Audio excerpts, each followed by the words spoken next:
Hello, readers.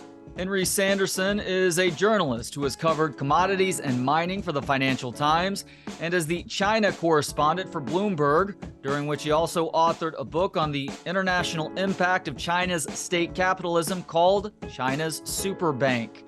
He's also the author of the excellent new book, Volt Rush, The Winners and Losers and the Race to Go Green. Henry, thank you for the time. How are you doing today? Yeah, good. Thanks for having me. My pleasure. So what was your goal with this book? The goal with this book was really to show that the transition to clean energy, to electric vehicles, involves, a lot more than people might think. It involves building completely new supply chains that span the globe, that involve a lot of geopolitics. And if we're going to replace this fossil fuel infrastructure, which is vast, which is absolutely vast and so embedded in so many countries, we're going to equally need to build, a clean energy supply chain, a clean energy infrastructure, and also to point out that a lot of this involves raw materials and mining from the earth.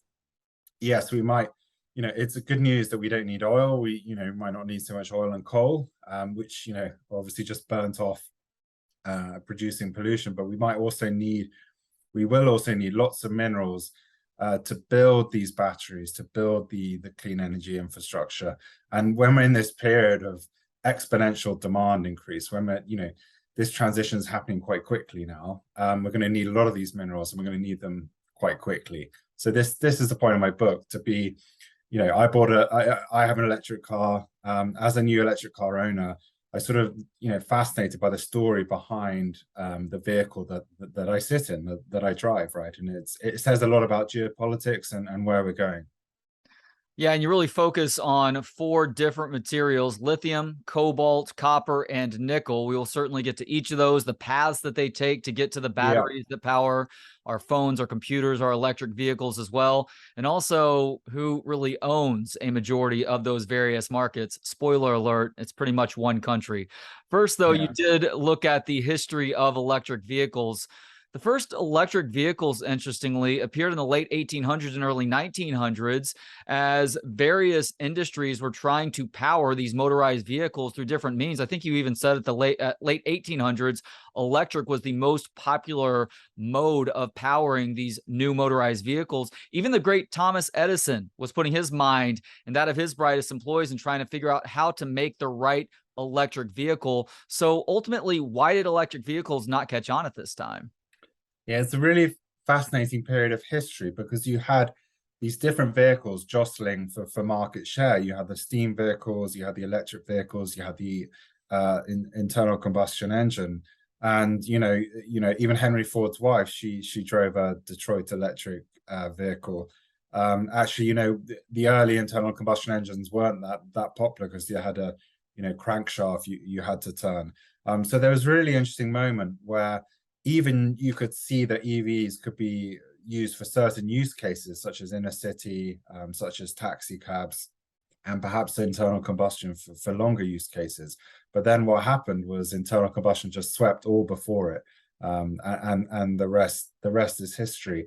But I think a number of factors, made battery cars difficult. The most important is the battery. There are lots of promises. Edison made promises, other people made promises, like a lot of startups do today, that, hey guys, we got this fantastic battery, it's gonna change everything. It's gonna, in those days, get rid of the horse, and deliver this amazing vehicle. But batteries are super hard to make progress in. And I think a lot of people's expectations were dashed. They were raised and then dashed.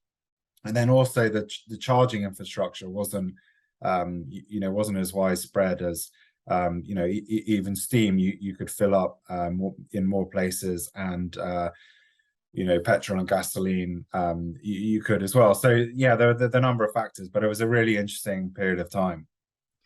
As gas-powered machines completely took over in the 20th century, there was still curiosity about other ways to power vehicles. Ford tested an electric car in 1967 to no avail. Exxon and other big oil companies were also working to find that next great energy source in the early 1970s. How does Exxon actually get partial credit for the discovery of the lithium battery, and why are lithium ion batteries so crucial for the evolution of electric vehicles?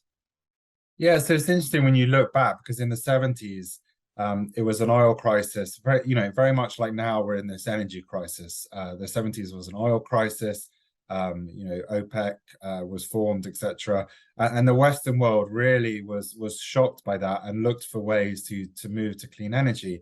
And Exxon was involved in solar and other projects. It is studying carbon dioxide emissions and impact on climate change. And it formed this unit that worked on the first sort of lithium-ion battery, and they took it to battery shows, etc., and they presented it to the board of Exxon, and they even started to build production. But then I think what happened was oil prices fell, and Exxon realized it wouldn't be a sort of multi-billion industry. It wouldn't be enough to compete with oil and gas, and so they sold off the battery industry. And then you get to the 80s where oil prices fell, and it's interesting. Then Exxon sort of went on to be more in climate change denial and focus on oil and gas. But even to this day, they're proud of that heritage. But the lithium-ion industry then moved to Japan, which helped commercialize the first lithium-ion battery in 1991, and that was quickly used in camcorders.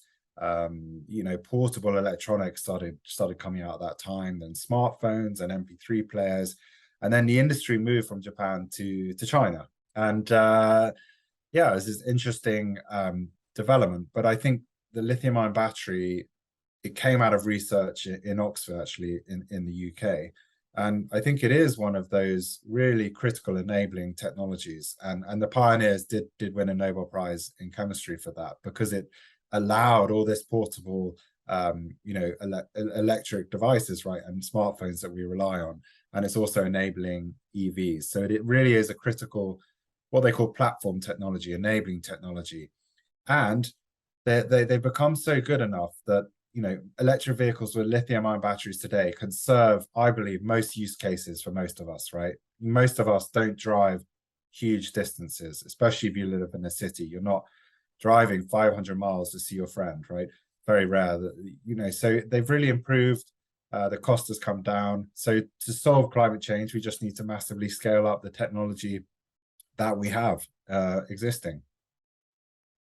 So China is now considered the battery superpower on this planet. And that may have really started with them pushing their population to purchase and use electric vehicles in 2009. What exactly did they do to encourage their population to go this route? And has it worked over the last 12 to 13 years now?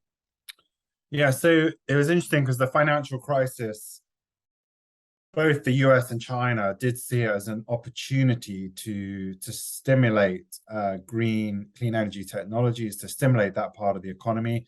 Obama was also very interested in that, and he launched programs to do that. Unfortunately, a lot of the US companies did go bankrupt and were actually bought by Chinese companies. But in China, it was slightly more successful. I mean, a few hiccups, but they heavily subsidized local governments to purchase things like electric buses. Became huge in China. They basically accounted for almost all of the usage of electric buses globally. They've used things like license plates, are huge deals in Chinese cities. Getting license plates to be able to buy a car is critical. They've used that to encourage EVs. They've had generous subsidies both for consumers and government, and they've also subsidized battery manufacturing, the whole supply chain to bring the cost down. And what you see now is China's EV market is kind of over 50% of the world in terms of sales. So it's really incredibly dominant, and they're going to surpass 25% of new sales being EVs, I think, probably this year. So they've really come, a long way, very, very quickly. Was all this really a part of the Made in China 2025 initiative that was announced back in 2015? Yes, so it fits right into that initiative, which is China wants to move into advanced manufacturing, and EVs fit right into that, right? If you go to battery factories, they're not full of, low-skilled labor at their desks. They're all robots. It's all robots, and it's not humans, not necessarily that many humans. So it's advanced manufacturing. It's extremely high value add. It's at the cutting edge of innovation. It fits into that Made in China 2025 goal, and also it helps satisfy the middle class, right, and boost domestic consumption. The middle class care about air pollution. They want cool things to drive.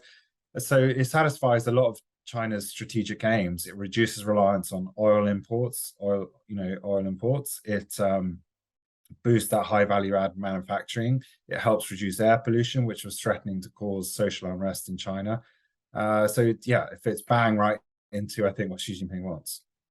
And plus, those who control the power, as you point out, and this is the case throughout human history, pretty much controls the world too.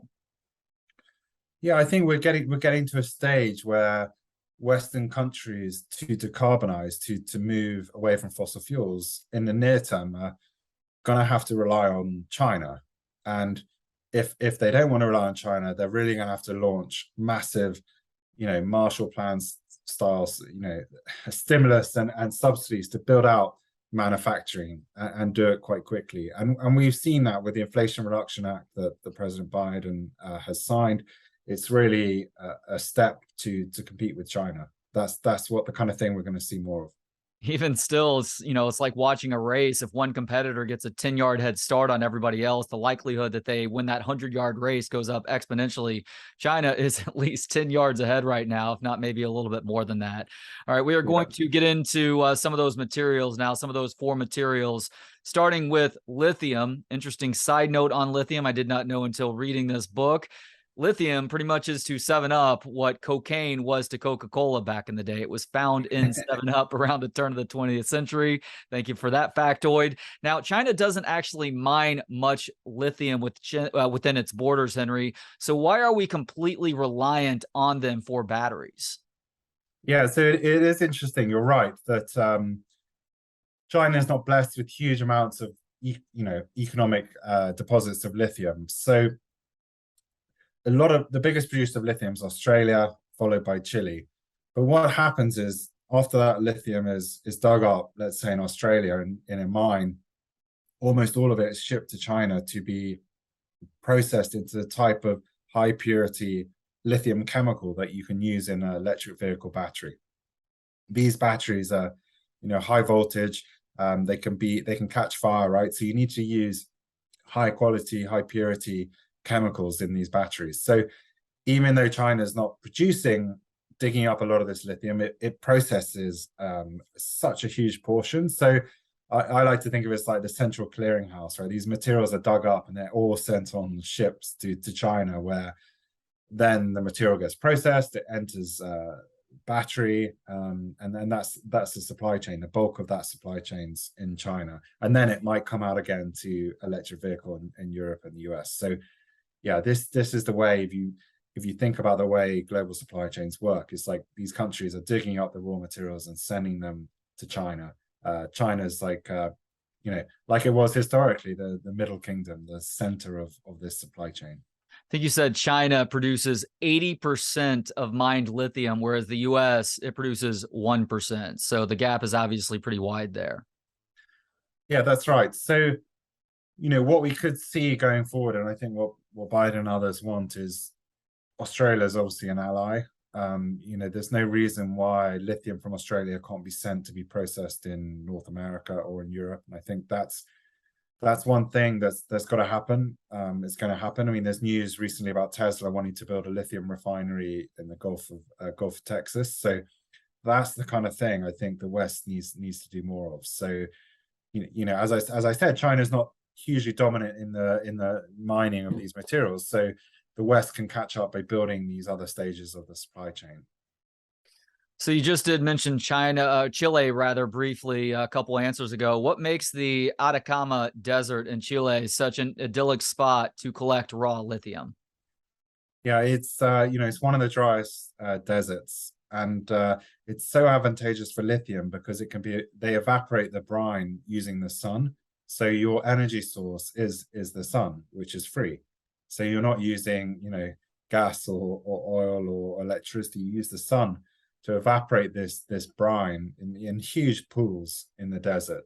And then that's how you get to, that's how you get to the lithium chloride, and then you turn it into lithium carbonate or lithium hydroxide for batteries. So that's the beauty of it. It's in these salt flats, but then you can evaporate it using the sun. You visited these salt flats. Was visiting this place, I guess, much more enjoyable in a sense than just going to your regular old desert? Yeah, it was really interesting because I mean the heat is so stark. You really feel the heat in these places. It feels remote, and also one thing you realize is driving through the Atacama Desert is it's real mining territory. You pass a lot of copper mines. Chile is biggest copper producer, so you really feel the sort of the weight of history of mining in Chile, the copper mines, and then these lithium salt flats. So it's a really interesting place to visit. And you also get sense of the vulnerability of the ecosystem there, even though it is very dry, very hot. I mean, there are flamingos living nearby. There is life, and it does survive. So the question obviously becomes, is Chile doing enough to protect this asset that's obviously going to be very important going forward? But China, as they have had the foresight with a lot of other resources and where to actually go to get these, does have its claws into this country as well. How did they gain control over Chile's largest lithium company? Yeah, so they don't have control. They have a almost 30% stake in the company. But this is Chile's homegrown lithium company. It's sort of crown jewel.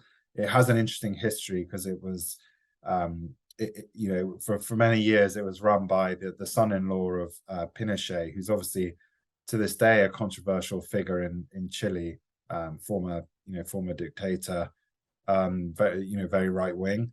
So it has this sort of controversial history, SQM. It also has allegations of corruption surrounding it.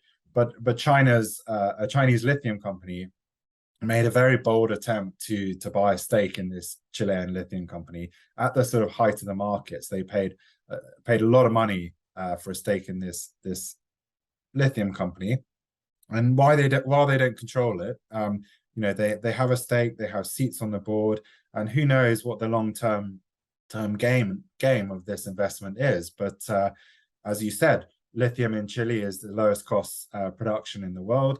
You've got two producers in Chile, US company Albemarle, SQM, a Chilean producer, and China owns a significant stake in the Chilean lithium producer. So it's another sign of Chinese investment in this sector globally. Next up is Cobalt. From 1970 to 2009, we extracted about 38,000 tons of cobalt a year to be used around the world. From 2010 to 2019, so that 10-year period, that number pretty much tripled and then some. Over 60% of the cobalt used by this planet comes from the Congo. That goes for things like batteries for smartphones, computers, electric vehicles as well.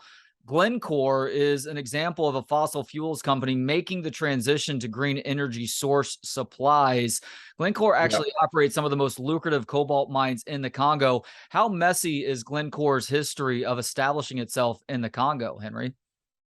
It's fair to say that the history is fairly complicated. Glencore is, as you say, it's a big coal producer. It has its roots as a trading house, founded by Mark Rich, who was wanted by the US for many years and then pardoned by Bill Clinton. It was a private company, and then it listed on the London Stock Exchange, and I think one of the biggest stock exchange listings in London's recent history. But there are lots of questions, and there are investigations into how it got its assets in the DRC. for many years, its business partner was the Israeli Dan Gertler, who has made a lot of investments in the DRC in the mineral sector. He is sanctioned by the US, who accuse him of, engaging in corrupt deals to get these assets. So there is a connection between Glencore and Dan Gertler, and Glencore basically ended up with two of the best DRC cobalt copper assets.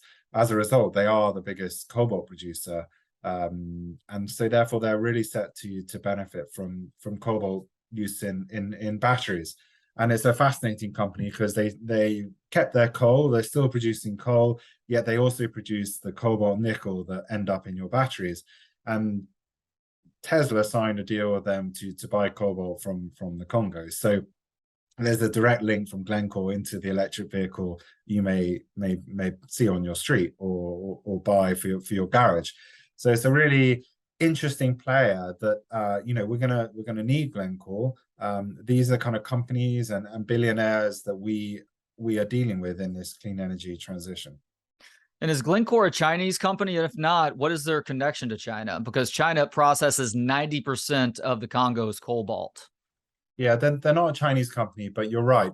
A lot of the cobalt that Glencore produces will be sent to China to be processed, as I said before, and then either goes into the Chinese supply chain or will go out to be used by Tesla, etc. So it's not a Chinese company, but it still has that supply chain that goes to China. So in 2016, go ahead. Go ahead. No, I was going to say, so after Glencore, you have a Chinese company that went into the Congo, the DRC, and bought, one of the best cobalt and copper assets in the country, which a US company actually sold to them, Freeport McMoRan, which is a US copper miner. So it's sold to this Chinese company, and they are investing a lot in expanding cobalt, and they could be the biggest producer in the world, by the end of this decade. So they could overtake Glencore. So again, there we have the geopolitics on display. In 2016, the NGO Amnesty exposed the horrific conditions of artisanal mining in the Congo. Now, I can't help but to picture a horn-rimmed glasses-wearing hipster with an ironic t-shirt mining for cobalt in the Congo. That's not exactly the scene there. So what did Amnesty inform the world about here, and how did that actually end up further complicating things? Yeah, so this is a really landmark report that, it's interesting because, if you go to the DRC, the cobalt and copper there is so rich in these deposits in this area of the DRC that it's very close to the surface. So you can just go dig up this cobalt and copper by hand. And if you go there, you see all around the streets and the nearby area are buying houses, many with Chinese names or Chinese signs, that you can just go up with your bag of cobalt and copper, and you can sell to these buyers at these markets.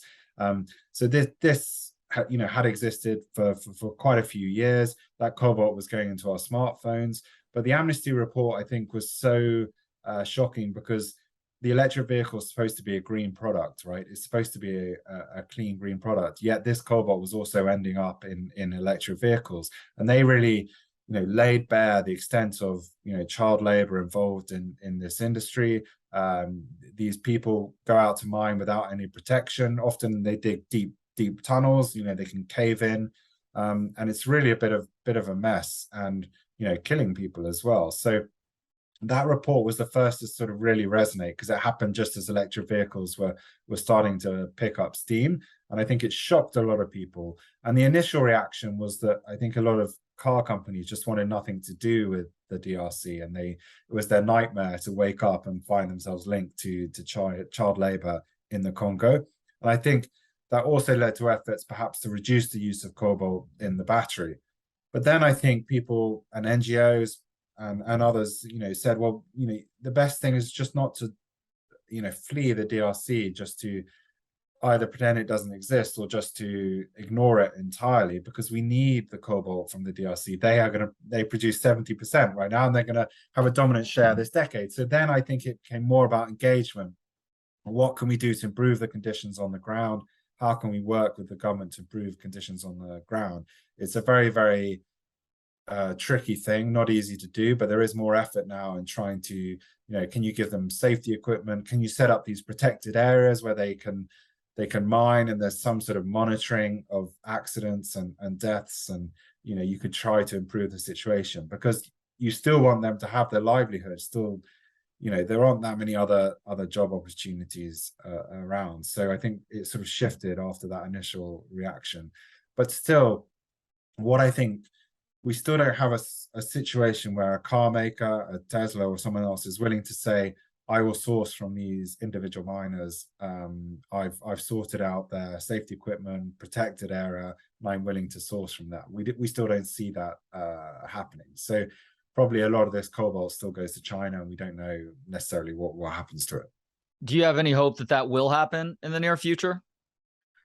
So the government there, the DRC government, is trying to form a government company that will buy up this cobalt, that will ensure the safety, make sure they get paid a fair price, etc. But I think it is a very complicated thing to solve, because it's quite a big area. And as I said, it's just near the surface. You can just go mine it. There's lots of people doing it, so it's very hard to control what's going on. So as you mentioned, one of the results of that report was less use of cobalt in electric vehicle batteries. That means more nickel in those batteries. More nickel means more energy stored. And once again, the world is very reliant on China for the production of nickel that goes into these batteries. China does not produce the nickel in terms of mining it from within its own borders. So where does China turn for its nickel? Yeah, Indonesia, basically. And Indonesia's basically, what Indonesia has been quite clever, because Indonesia has all this nickel. It's gonna produce most of the nickel this decade that we need for electric vehicles. But Indonesia a few years ago said, we're no longer going to export just raw nickel dug up and shipped out of the country. We want to attract processing into Indonesia, value add into Indonesia. And Chinese companies took up this challenge with great gusto, and they went to Indonesia and they built these massive industrial parks full of nickel processing facilities. There's their own port, their own 5-star hotel, etc. And the nickel is mined in Indonesia, then processed in Indonesia, and then sent to China to be made into batteries. But Indonesia is a country where coal is really a significant export, but also powers a lot of its electricity. So you get the problem where this nickel is being produced in energy intense way using coal-fired power, yet they are the main source of nickel that we need this decade. So it's a really tricky situation. And I would add that Indonesia, and this area of Indonesia, is a very biodiverse area. There's lots of different species. The nickel mining also can impact the environment. Am I remembering correctly also that China was encouraging the raw nickel ban that Indonesia eventually enacted? Yeah, well, this is one of the stories that I tell in the book, that there seems to be some sort of there were meetings that happened before the ban, and it could have been beneficial to some of these Chinese companies for the ban to take place, because they already had processing plants, in construction or in design. So once the ban happened, you're right, it gave a huge disadvantage to Western companies, Western producers outside of Indonesia, who could no longer buy that raw nickel, and they hadn't set up the processing in Indonesia. And no doubt related, but metal traders learned that someone was jacking up the price of nickel in 2019. Who was doing it and why? Yeah, so one of the biggest players in nickel in Indonesia is this Chinese stainless steel company called Tsingshan. And it's a fascinating company. It's grew out of a private enterprise, in 1980s China, when, Deng Xiaoping and others were really opening the country up slowly to private enterprise, to market reforms. Now it's the biggest stainless steel producer in the world. I mean, stainless steel is not that sexy, but it's used in a lot of things, right? Cutlery, a lot of other applications. So this company is a colossal giant, and I think it's another example of China dominating these these areas that, you know, we might not think too much about. But they also produce nickel for EV batteries. And, you know, they were at that time you mentioned, they were pinpointed as buying up a lot of nickel on the London Metal Exchange, which is where nickel is traded. And you're right, the ban came out, and you know, it could have been quite beneficial to them. And then earlier this year, the same company got in trouble when, after Russia invaded Ukraine, the price of nickel went up, but this company had gone short the price of nickel. So they were betting on nickel prices falling because of all their investment in Indonesia that they made and the supply that they knew was coming. And they also got caught short and lost, you know, billions of dollars. Were on the hook for billions of dollars. The fourth and final metal is copper. The amount of copper that we use in our day-to-day lives is truly impossible to fathom. Just speaking specifically about electric vehicles, according to this book, 30,000 EVs use the same amount of copper as a skyscraper. Why do we use so much copper, Henry? And how much more profound does it become with EVs since they really entered the fray a decade ago? Yeah, so EVs use, you know, considerably more amount of copper than internal combustion engines because of the, you know, the wiring. The battery has copper in it, copper foil in the battery, and you also need copper obviously for the charging infrastructure. And if you think about electrifying everything, you know, this is what people talk about, moving away from, you know, gas, you know, fossil fuels, moving towards electricity. Electricity demand is going to go up considerably. We need copper, you know, for connecting this renewable energy, et cetera, et cetera. So copper demand is really going to increase, and copper mines are really hard to build and discover. The story I tell in the book is of Robert Friedland, who's a billionaire miner, and he, you know, he first went to the Congo in late 90s to look for copper. And only recently, this copper mine went into production. So these are huge mines, huge projects. They require a lot of investment. And so the world's going to need a lot of copper, but where's it going to come from, right? Who's going to build these mines? Which countries are they going to be in? So we're heading for some difficulties in terms of copper, because it just is one of the best electrical conductors. I think you can use silver, but that's obviously probably not ideal. And China produces half the copper used on Earth, and once again, they're not mining it themselves.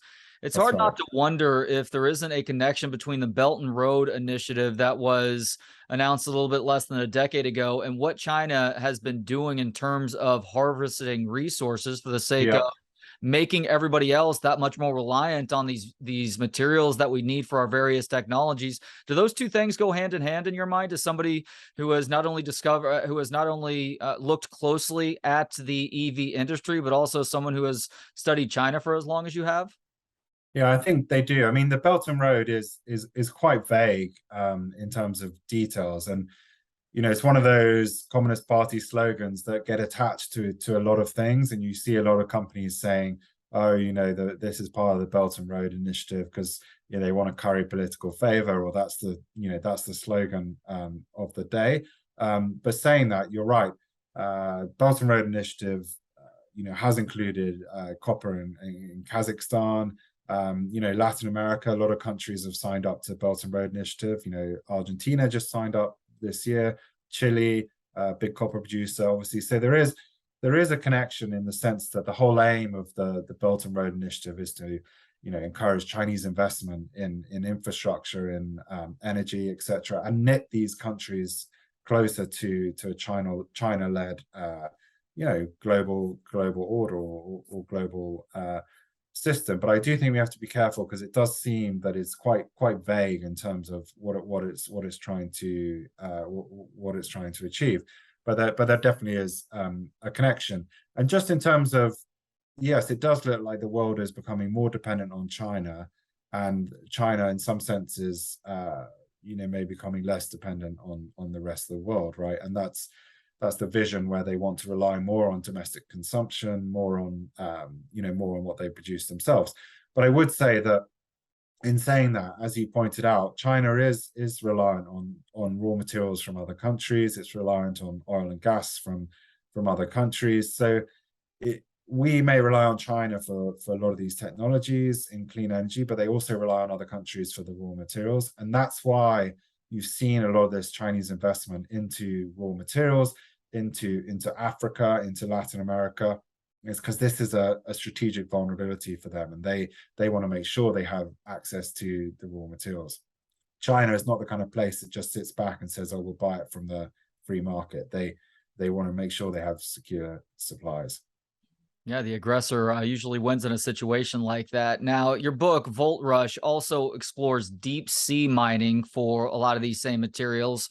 Why is a rock that has been discovered on the ocean floor a huge cause for optimism amongst those searching for that next great frontier for all the metals that we've been discussing today, Henry? Yeah, so it's the deep sea is, really unexplored area. It was fascinating for me to learn that, we know more about, the moon than perhaps the deep sea. It's not well explored. It's obviously difficult to explore, and I think we're finding out now about all the life that's down there and discovering species the whole time.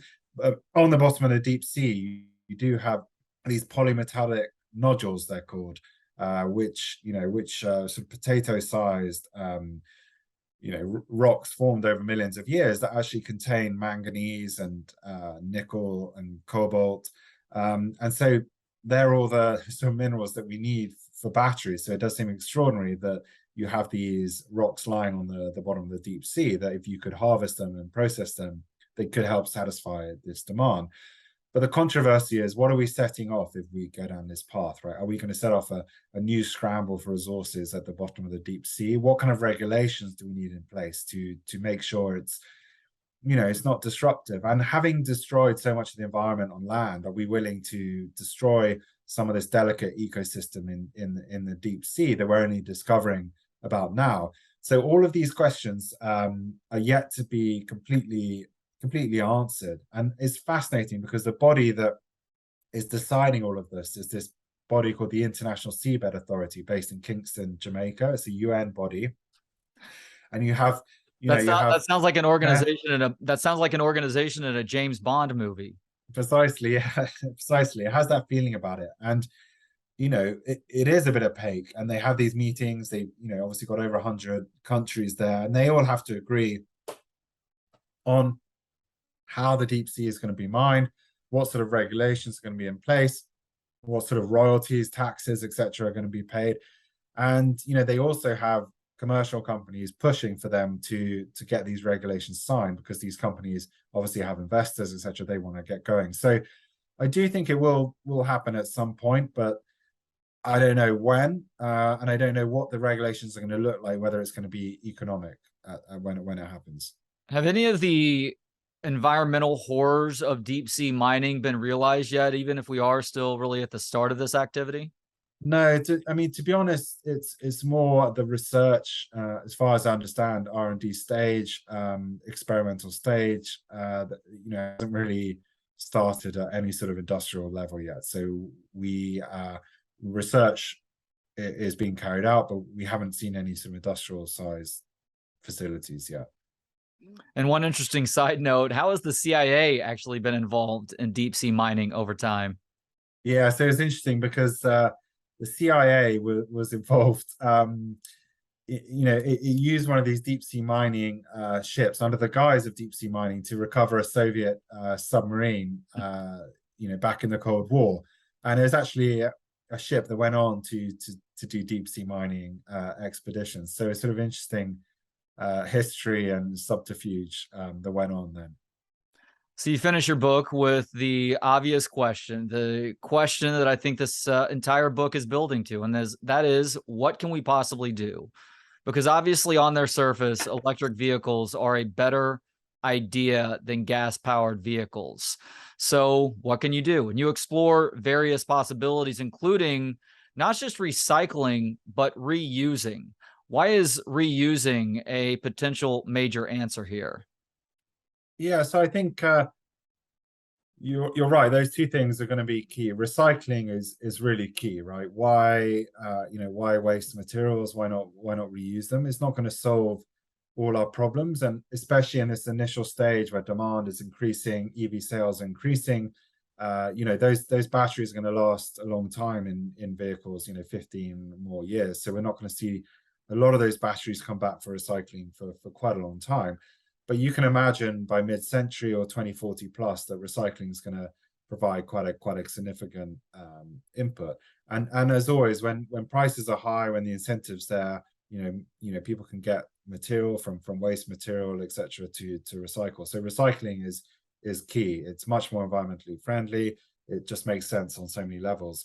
Reuse was a kind of interesting thing I hadn't thought about before, but you do have these, you know, lithium-ion batteries are actually a very good technology. They last a long time. Even once they've been used in a car, they can be used for other things rather than using energy to break them down and recycle them. So you can use them for energy storage, right? You know, houses in the US now are interested in, you know, home batteries for help with blackouts, etc., or to store energy. Grids need large batteries to store renewable energy.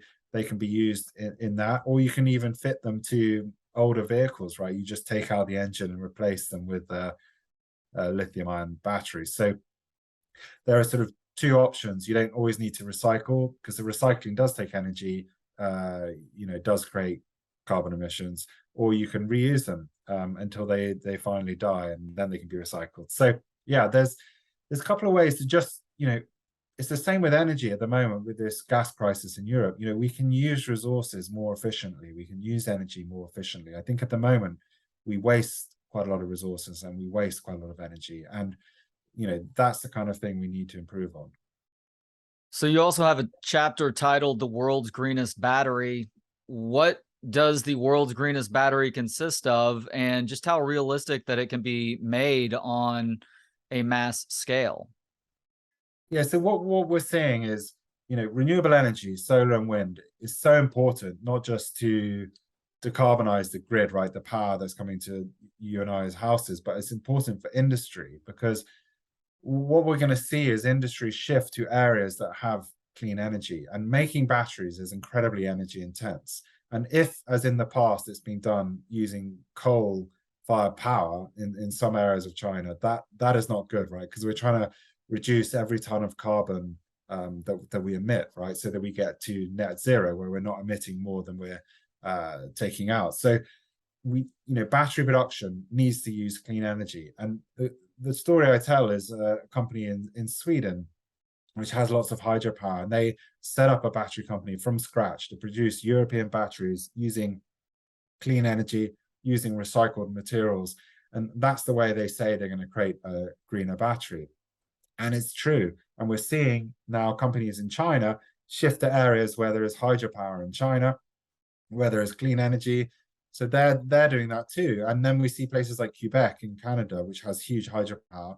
Industry is going there. So we're going to see a shift where a lot of this supply chain moves to clean energy because, as I said in my point, an EV is a green product, you know, so we need to reduce all the emissions in the production that leads to the EV, because then it just makes it a much greener solution, right? Once you're producing EVs at scale, millions and millions every year. So this Swedish company has you know, started production. They've raised billions. They've started production, and let's see how it goes. I think it's interesting. It's a well-needed challenge to Chinese dominance in this sector. All right, last question, Henry, because you admitted at the start of this conversation that your curiosity here was in part because you wanted to buy and you did purchase an electric vehicle for your family. I'm speaking with you from Austin right now, which is currently the headquarters of Tesla. So Yeah, that's right. how much do you love your Tesla? Yeah, I love it actually, and it's you know, during the pandemic, it was great for our family. It's still great now. I think one of the interesting things you've seen in UK driving data is average miles being driven in the UK was falling quite significantly from, you know, 2000 until recently. But if you look at electric vehicles, people drive them more, and I think that's what we found. You know, you feel, you know, you're not polluting the street or the nursery or the school. You do use it more. So it's going to be interesting to see what that does to traffic, etc. But yeah, I love it. It's incredibly smooth, accelerates incredibly quickly. And it's been interesting to get to know the charging situation in the UK. I don't know what it's like in the US, but charging can be a bit of the Wild West in the UK at the moment. There's loads of different companies, all with different charging, different charging systems. Each one has an app. You have to log on to the app, put your details in or a card. So that all needs to be resolved. I think it really is a Wild West with all these different charging systems, right? And also, as a driver, when I've done longer distances, you realize how critical charging is, right? Governments need to invest in charging. You need to be 100% sure when you stop, you can charge, and that the charge is not out of service. I've seen chargers, out of service. So that's one thing that governments can do, is really support charging infrastructure, because then you don't need a massive battery necessarily if you'd be confident you can charge. Yeah, I feel like if there was a bonus chapter that you were to include for the paperback edition when it comes out in a year, it probably has something to do with where are we getting this electricity from that we're then charging our cars with. I mean, you look at a place like California here in the US, and they just put an edict in place, and I'm forgetting the exact year, but it's only electric vehicles after a certain point. They're also dealing with serious electricity issues right now. So it's like it's a bit of a catch-22. So I'll be fascinated to see the direction that all that heads. Obviously, renewable energy is one possibility. I do wonder if we don't see a comeback with nuclear of sorts, because that is such a clean burning source of energy as well. And it seems to be able to operate on a scale that many other energy sources are not able to right now, including coal, of course. I see. And you've seen, and I think, as I said earlier, China is getting to a stage where EV sales are becoming so big that they're going to encounter, I guess, before us, a lot of these problems with how do you charge all these EVs? What does that do to the electricity grid? How are we going to incorporate the EVs into the electricity grid, right? And that's going to really be a next big challenge for US, China, a lot of countries, right? Once, okay, we're producing EVs, there are lots of models, people are buying them, but how do we make sure everyone can charge? It's a huge amount of electricity demand. Can we integrate EVs into the grid in a better way, right? That's all to be played for in the future. He is Henry Sanderson. The new book, I can pretty much guarantee it's going to be one of my books of the year at the end of this year. It is called Volt Rush, The Winners and Losers in the Race to Go Green. You can get it now wherever books are sold. Henry, thank you so much for the time today, and thank you for this hugely important book. Thanks so much. I'm glad you enjoyed it.